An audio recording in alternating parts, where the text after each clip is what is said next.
sini maksudnya adalah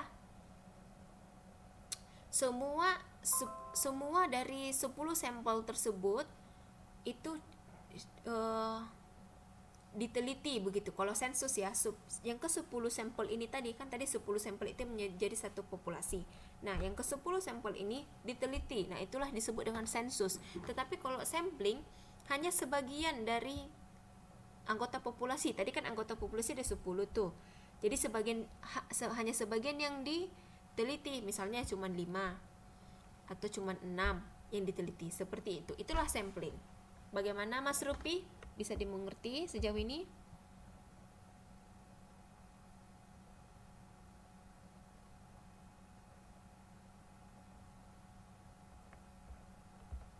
Oke, Mas Rupi udah paham. Nah, yang kedua sekarang ada pertanyaan lagi nih dari tadi ada satu lagi, ntar ya. Nah, dari Mbak Puspita Anggreni katanya sebagai contoh sampling dari kehidupan sehari-hari. Kehidupan sehari-hari Bu. Oh, berarti Mbak ini tanya contoh sampling. Nah, misalnya gini. Kita mau meneliti populasi dari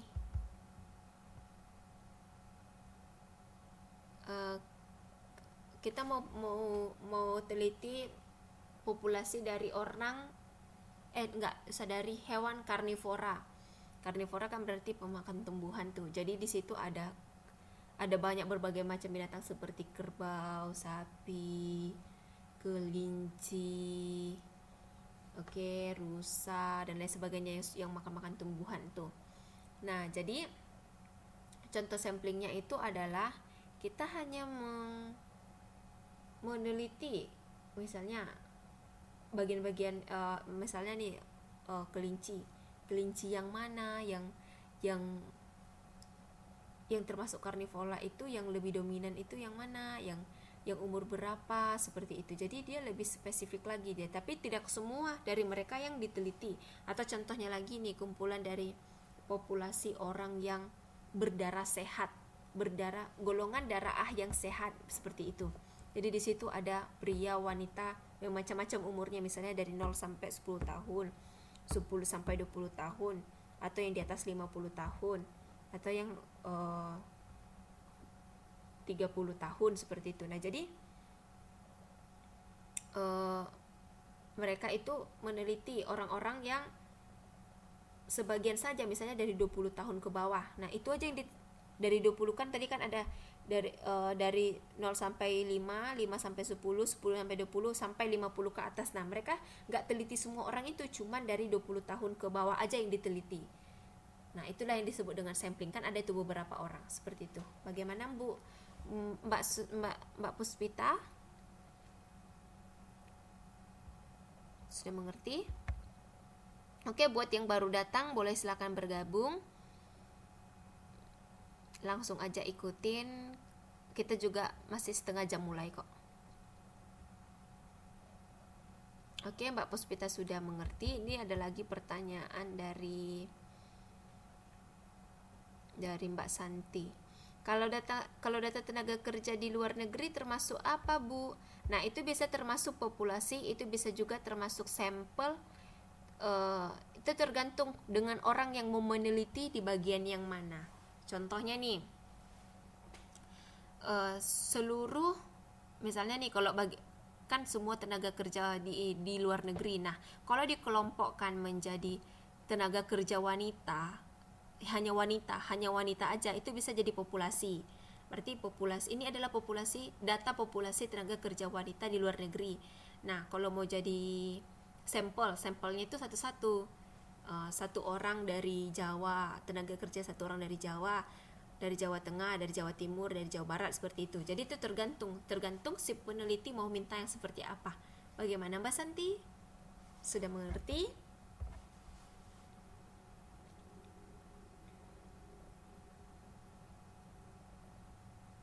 Jadi untuk jawaban pertanyaan dari Mbak Santi, itu bisa termasuk populasi, bisa termasuk sampel, tergantung sama si peneliti. Oke, ini ada lagi Mbak Suharni. Bu, quick count itu juga termasuk salah satu sampling juga ya, Bu? misalnya quick count, pilkada dan lain-lain. Sampling boleh kalau mereka hanya melihat sebagian belum seluruh, tetapi bakalan jadi bisa juga sebagai data sensus jika mereka sudah melihat keseluruhan. Nah, oke Mbak Santi, makasih kembali. Bagaimana Mbak Suherni? Sudah paham? Kalau sudah, biar kita move.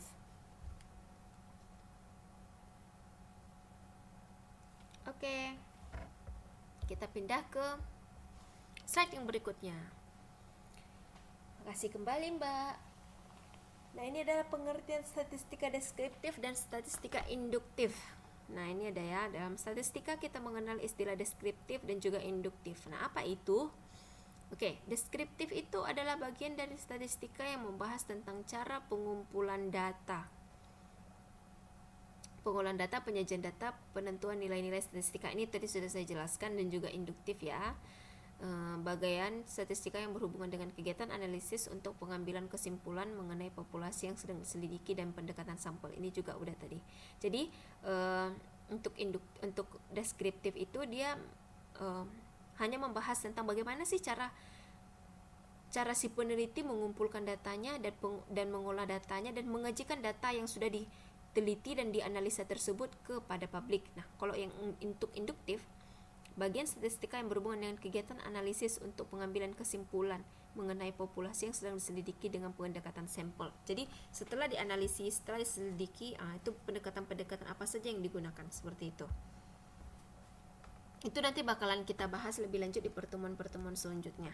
Nah, kemudian ini ada lagi dia data intern dan data extern. Data intern adalah data yang dikumpulkan oleh satu badan mengenai kegiatan badan itu, dan hasilnya digunakan untuk kepentingan badan itu. Nah, contoh nih,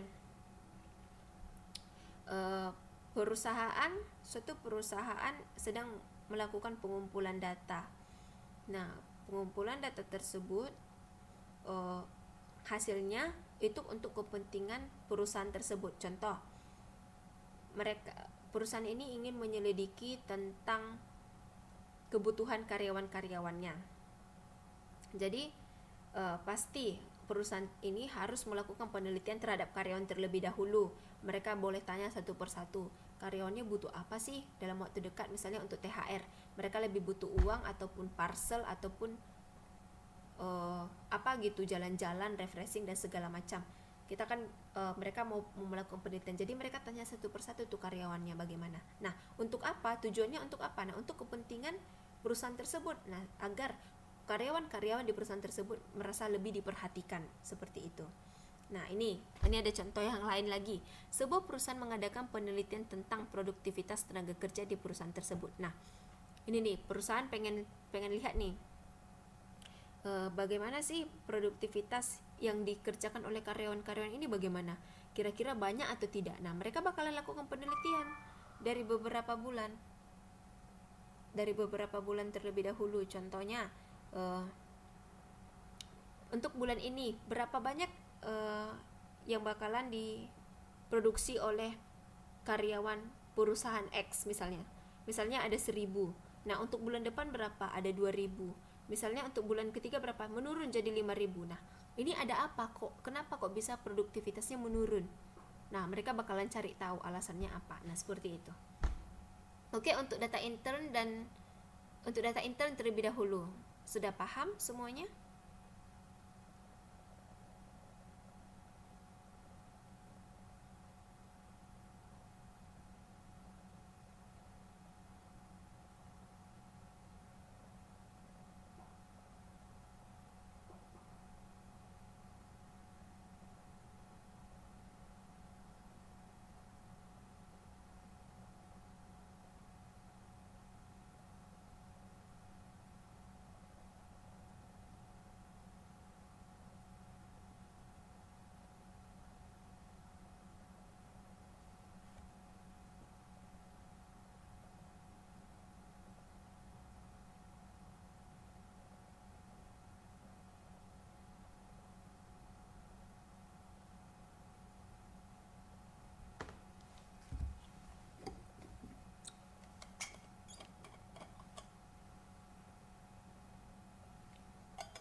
sepertinya sudah paham ya. Nah, kita biar pindah ke data extern. Ya, apa itu data extern? Ini gak jauh-jauh beda dari data intern, hampir berhubungan ya. Nah, kalau data extern itu adalah data yang diperoleh dari luar badan yang memerlukannya. Contoh data tentang jumlah pengangguran di negara tempat perusahaan beroperasi. Nah, ingat aja cara mudah mengingatnya, intern, in di dalam. Berarti data yang menyangkut dalam perusahaan. Extern, ex luar, berarti data yang menyangkut pihak luar perusahaan. Nah, contoh pengangguran. Kalau pengangguran kan mereka, contohnya nih, data yang tentang jumlah pengangguran di negara tempat perusahaan beroperasi. Kalau pengangguran kan bukan bagian dari perusahaan, orang-orang yang tidak bekerja kan bukan bagian dari perusahaan, berarti itu termasuk data extern. Tapi kalau data intern, pasti mereka bakalan menyelidiki karyawan-karyawannya, orang-orang yang ada sangkut pautnya dengan perusahaan. Sementara data extern, orang-orang yang tidak ada sangkut pautnya dengan perusahaan. Seperti itu. Itu cara membedakan intern dan extern. Intern dalam, extern luar. Gitu.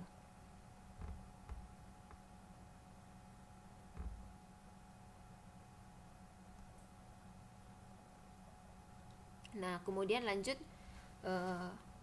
ke data primer dan data sekunder. Nah, kalau data primer dan data sekunder ini bedanya adalah yang pertama, data primer adalah data ekstern yang diperoleh dari hasil penelitian sendiri. Misalnya, suatu perusahaan ingin mengetahui preferensi semua konsumen terhadap produk yang dihasilkan, maka perusahaan tersebut mengadakan survei pasar. Oke, nah ini sangat jelas sekali ya. Kalau dia data ekstern yang diperoleh dari hasil penelitian sendiri. Jadi primer ini dia termasuk dia data penting. Jadi data penting untuk kelangsungan perusahaan. Nah, sebagai contoh nih, suatu perusahaan ingin mengetahui kesukaan konsumen itu apa sih gitu ya. Kesukaan konsumen itu suka nggak dengan produk yang kami hasilkan begitu, dengan produk yang kami baru launching, dengan produk yang baru kami tawarkan ke pasar. Nah, bagaimana cara mengetahuinya? Cara mengetahuinya adalah dengan melakukan survei pasar. Pihak perusahaan akan langsung melakukan penelitian ke pasar dengan melihat suka tidaknya konsumen terhadap produk yang dihasilkan. Contoh, apakah banyak orang yang tertarik dengan produk tersebut atau tidak. Nah, itu adalah untuk kepentingan si perusahaan tersendiri, seperti itu. Nah, untuk data sekunder adalah data yang diperoleh dari pihak lain atau dari hasil penelitian orang lain. Jadi mereka tidak untuk data sekunder ini bukan mereka yang melakukan penelitian, tetapi orang lain, begitu. Itu bedanya data primer dan data sekunder. Sampai di sini mungkin bisa diingat-ingat dulu. Bisa di review lagi apakah ada yang kurang dimengerti atau tidak.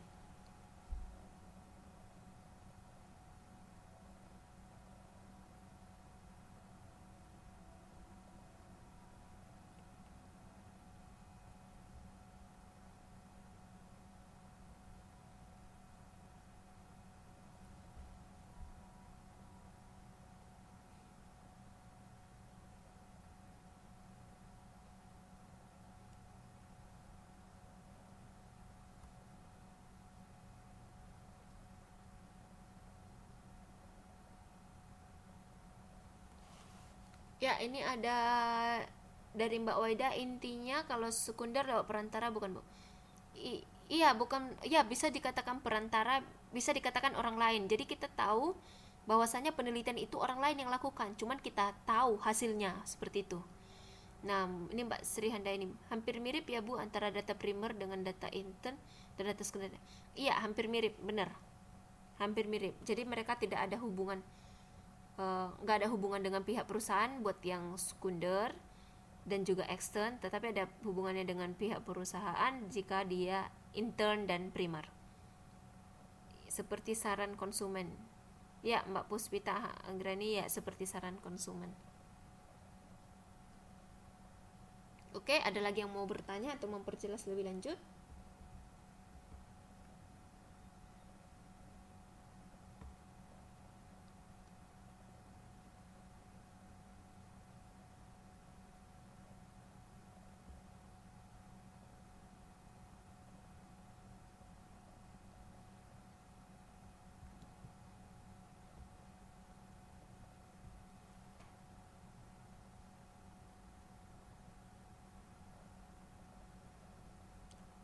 Ini ada Mbak Sri Handayani.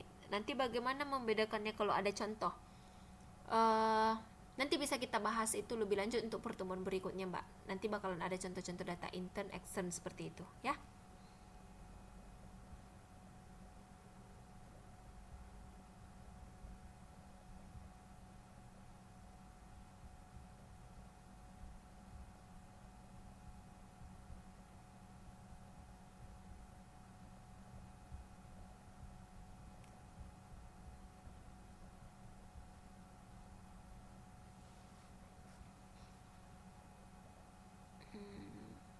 Masih ada yang mau ditanya?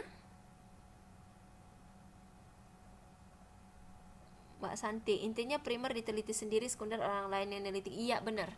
Primer diteliti sendiri berhubungan langsung dengan perusahaan, sekunder orang lain yang meneliti dan tapi pihak perusahaan tahu hasilnya. Itu. Oke, kita lanjut. Dari Mbak Endang, ya.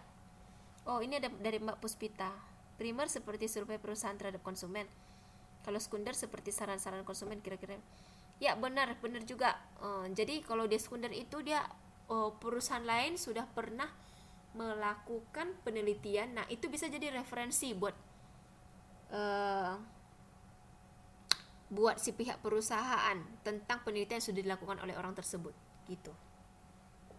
Nah, ini ada Mbak Suharni. Bu, misalnya suatu perusahaan ingin mengetahui minat konsumen dengan produk baru dengan bertanya langsung ke konsumen, itu termasuk primer? Iya, benar, itu termasuk primer. Jadi jika dia kita baru lihat kita baru ada nih produk baru terus launching ke pasar, terus kita boleh tanya langsung kira-kira konsumen suka tidak, atau mau suka yang apa lagi. Misalnya dia produk susu nih, ada susu coklat atau vanila atau strawberry. Nah, jadi kita bisa langsung tanya ke konsumennya kira-kira maunya yang rasa apa, lebih suka yang apa. Jadi langsung terjun dan tanya ke konsumen. Nah, itu termasuk primer. Seperti itu, benar sekali. Oke, boleh lanjut.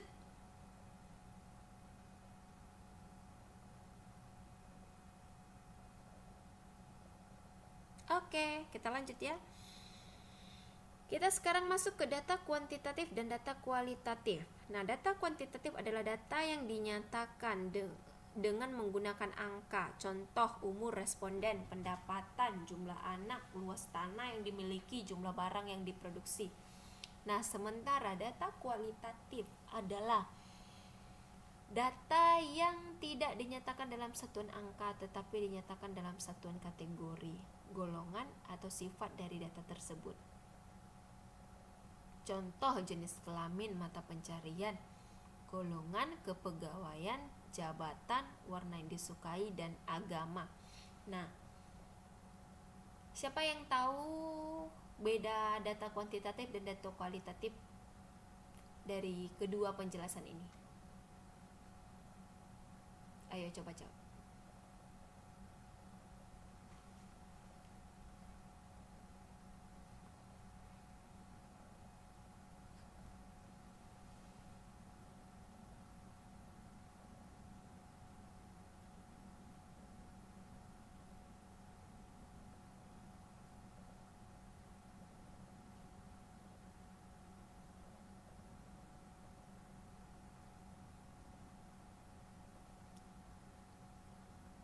Iya, benar. Iya, benar. Semuanya mengerti ya. Iya, benar.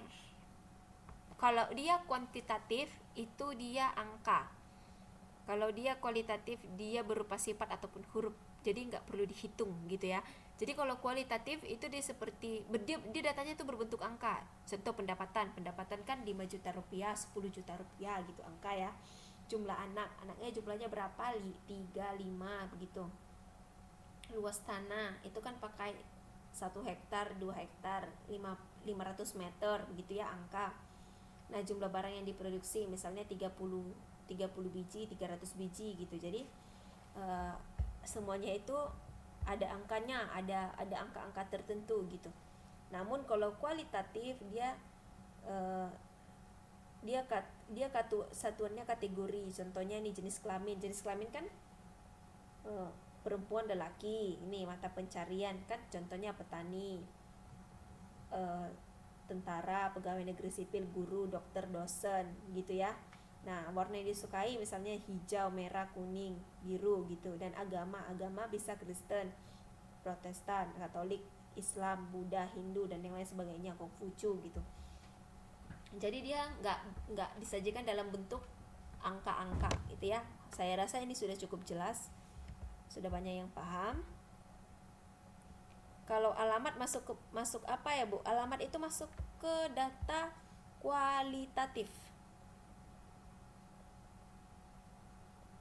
karena dia tidak berbentuk angka. Walaupun terkadang di dalam terdapat nomor rumah begitu, tapi itu tidak termasuk angka ya. Itu hanya penjelasan dari alamat si data tersebut begitu.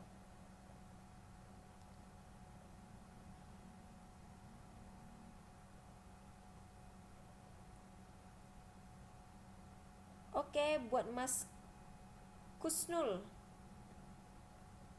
Mbak Kusnul atau Mas Kusnul nih, nanti saya salah lagi. Oke.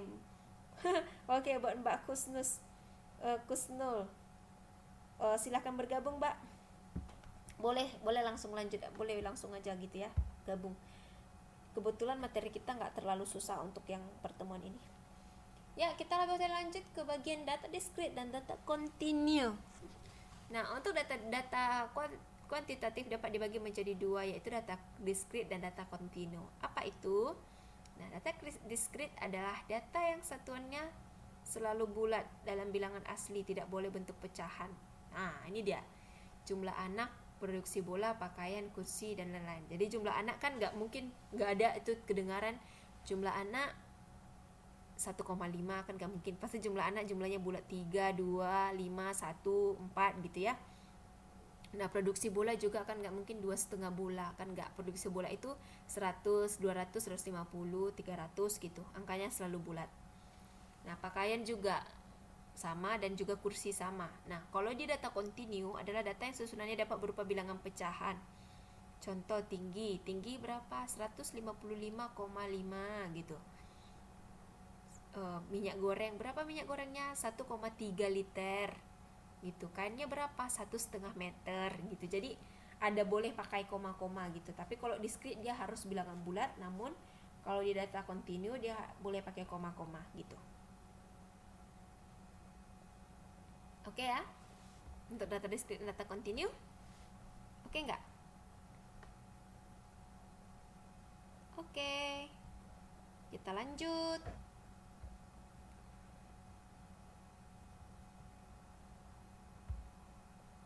Ke bagian skala pengukuran. Nah, di sini saya cuma prepare 4 bagian untuk definisi lebih lanjut. Boleh lihat di buku catatannya, boleh dilihat di buku cetaknya. Karena kebetulan saya lagi nggak bawa nih. Jadi ini ya, skalanya ada 4, yaitu skala nominal, skala ordinal, interval, dan rasio. Nah, ini untuk tujuan pengklasifikasian data kita langsung pindah aja ke bagian penggolongan klasifikasi data. Itu kita ada 5 poin. Yang pertama itu kita dapat menggolongkan sifat data yang ke dalam kelompok atau kelas tertentu. Jadi nanti ada banyak data. Ini apa, pakaian bisa masuk? Maksudnya Mbak, pakaian bisa masuk gimana ya Mbak Endang?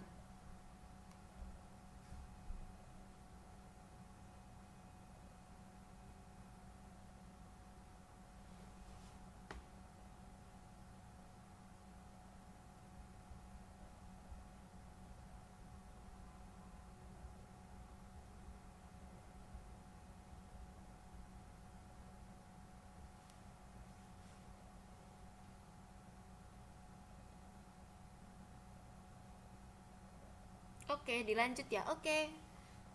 Nah, ini untuk tujuan klasifikasi data itu nanti yang pertama adalah menggolongkan sifat data yang ke dalam kelompok atau kelas tertentu. Nah, jadi di sini nanti ada banyak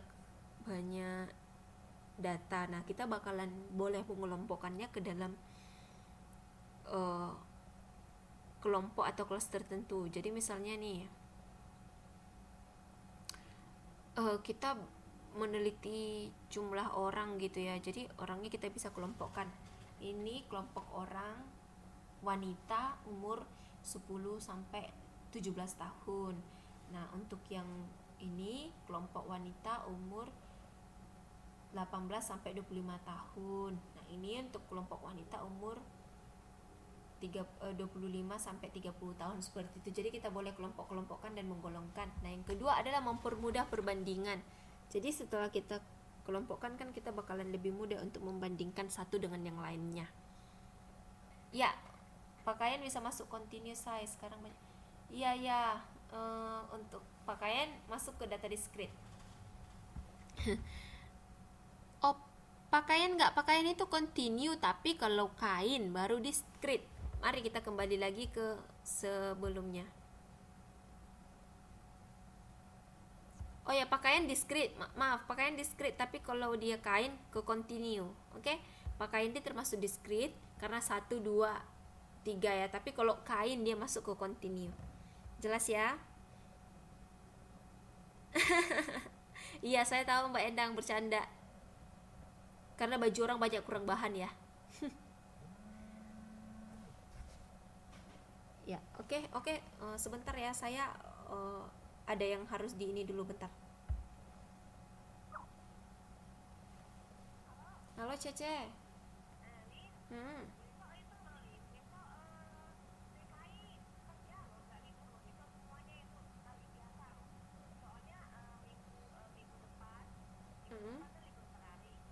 Hmm. Hmm. Nggak bisa Cece. Hmm.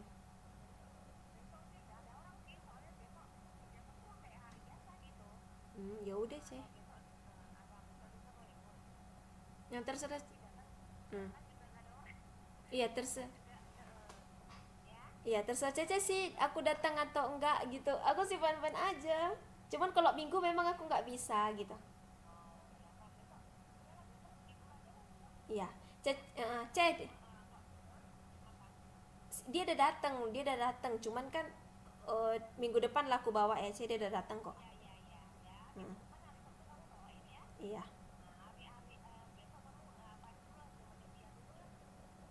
Hmm. Iya.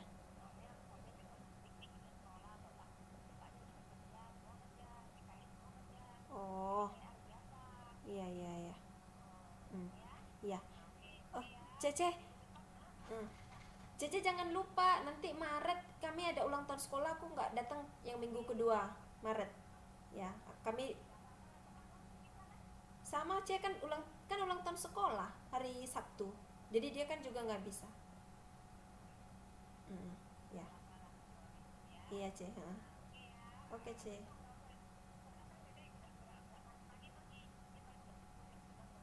Oh, oke, Cece. Iya, Cece, nggak apa-apa, Cece. Yuk. Bye-bye, Cece. Mm-mm.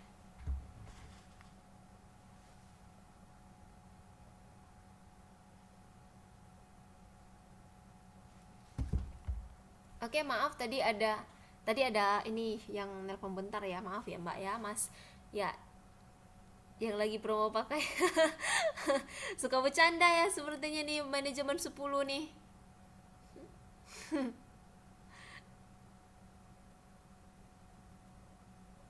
Ya, oke kita lanjut ya. Nah, ini data discrete ya, data discrete dan juga data continue. Nah, ini tadi udah ya. Kita bahas, kita kembali ke bagian tujuan pengklasifikasian data. Nah, ini tadi kita udah bicarakan dua bagian. Nah, untuk yang ketiga dia mengelompokkan informasi dan